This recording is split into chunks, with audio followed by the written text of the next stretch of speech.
Mais d'abord, on va parler bouquin avec Nicolas Caro. Et alors, on s'est renseigné. Au Québec, on ne dit pas true crime, mais on dit crime réel. Tout simplement, crime réel. Et Anissa me rappelait qu'on disait danse lascive à la place de dirty dancing. Danse lascive. J'adore.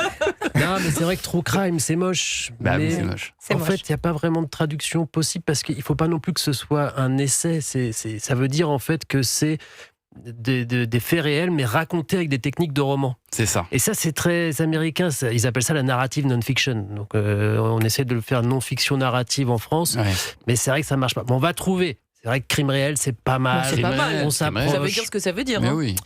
Les éditions 10-18 publient justement un recueil de 4 livres, parce qu'ils ont publié depuis quelques années des petits livres vers format poche, mais inédits, avec à chaque fois un journaliste qui repart aux États-Unis enquêter sur une grande affaire qui a marqué un État.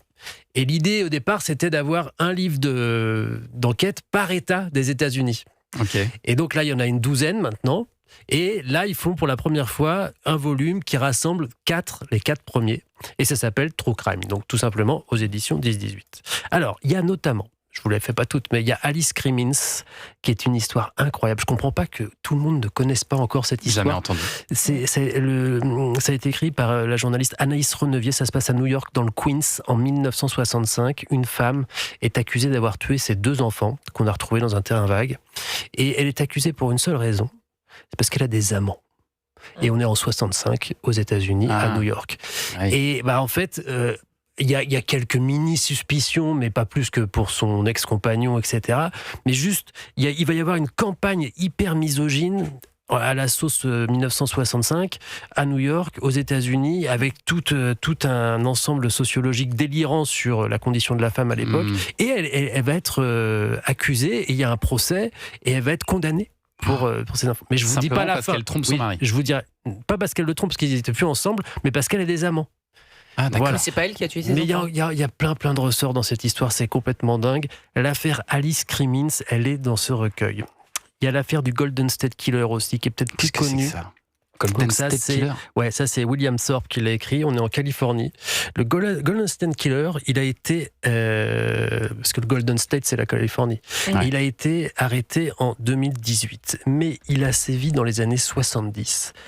Accrochez-vous, il s'est rendu coupable de 140 cambriolages. Bon ça, 50 viols. 13 meurtres. Ah oui. Et en fait, on l'a retrouvé 42 ans après. Vous verrez comment, je vous dis rien évidemment. Mais on suit toute l'enquête depuis les années 70 avec aussi les traumatismes des policiers qui ont enquêté sur lui. Parce qu'il s'amusait aussi à menacer les policiers en question et la famille des policiers en question. C'était le plus grand psychopathe du monde et il a été arrêté en 2018. Ça fait un peu penser à l'affaire du grêlé. En puissance 10. Ouais, je m'en souviens. Je vous dis rien de plus. Et alors, ma préférée, c'est celle que raconte Thibaut Ress, qui s'appelle L'inconnu de Cleveland. On est en 2002, dans l'Ohio, donc à Cleveland. Et on est dans, vous savez, on voit ça dans les séries américaines, on n'a pas trop ça en France, c'est des grands terrains avec des mobilhomes. Ça fait des sortes de lotissements. C'est pas du tout un truc glauque, en fait. Il y a des classes moyennes qui habitent là-dedans. Et c'est assez cossu, finalement. Même si nous, de loin, on a l'impression que c'est un camping. Non, pour eux, c'est assez normal.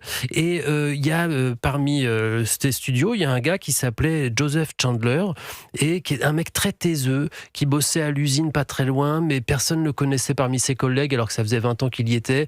Une fois, il y a un de ses collègues qui l'avait invité à dîner, sa femme lui a dit « Merci, t'es gentil », mais lui, il revient plus parce qu'il n'a pas décroché un mot de la soirée. Et tous les voisins le connaissaient pas vraiment, ils se disaient juste bonjour, et puis voilà. Il y a quand même un flic qui va voir parce qu'on n'entend plus parler de lui depuis quelques jours. Donc le gardien des mobilhomes s'est inquiété. Et en fait, on le retrouve, il s'est suicidé. Il n'y a aucun doute, il s'est suicidé. On retrouve l'arme et tout, la position, il s'est suicidé, il n'y a aucun problème. Mais il y a quand même un flic qui vient pour savoir s'il y a un héritage, parce qu'il y a $100 000 sur son compte et il y a un gros pick-up tout neuf devant le mobilhome. Et donc, il faut éventuellement retrouver des héritiers. On commence à enquêter. Aucune empreinte, ni dans le mobilhome, ni sur le pick-up. Rien du tout. Il commence à enquêter, il se rend compte que Joseph Chandler, en fait, il est mort à 8 ans. Le gars avait emprunté cette identité depuis des décennies. C'est pas mal, ça. Et pourquoi ? C'est fort. Et vous verrez à la fin, la résolution du truc, c'est une dinguerie. N'en dites pas plus. On veut une Merci série. beaucoup, Nicolas Caro.